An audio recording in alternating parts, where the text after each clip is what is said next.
It's a pleasure to be back in Dubai for the ATM. Yeah, as you may know, you already know, tourism is very important for Seychelles. It's a pillar of the economy. It contributes directly over 30% to the GDP of the country. And if you look at other triple effects on the rest of the economy, about 70%. So massively important. And we continue to develop. But we want to be responsible in our development of tourism. We want a tourism that is sustainable. We do not want to overdevelop and kill that industry that is so important for the country, for the economy of the country. It is very difficult. As a small island, I mean, it's a group of islands, as you know, 115 islands, small islands, impacted massively by climate change.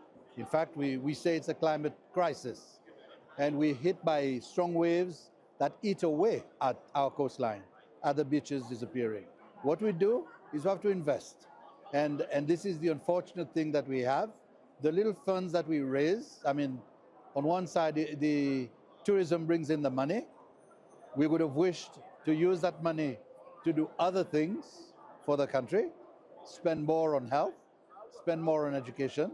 But unfortunately, a significant amount of this money is used to buff up the protection of the islands. Look, we're trying our best. Sensitization of the population also on methods of construction, methods of land use, not building too near the shoreline, moving further inwards. We're doing everything to educate and at the same time spend to protect the shoreline. The cooperation, the commercial links that we have with this part of the world is very, very important. Politically, bilateral relations with UAE are excellent.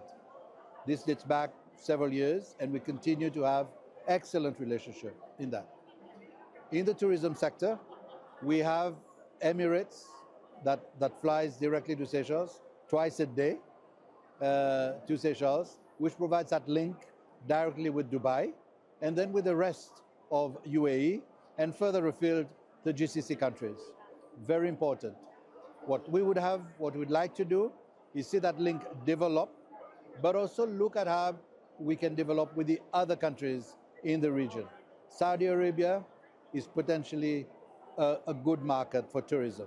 Bahrain, Qatar, these places we need to continue to work. The big challenge that we have is air connectivity. That is always a challenge. And for you to have air connectivity, there's got to be the volume to sustain those flights. We do not have the volume sufficient enough to encourage regional airlines to fly, in significant numbers as they're doing to some of the islands in the Indian Ocean. But we'll continue to work to encourage them to look at the possibility of maybe with a fifth freedom, stop over in Seychelles, go on to somewhere else. So these are mechanisms that we can look at how we can push forward.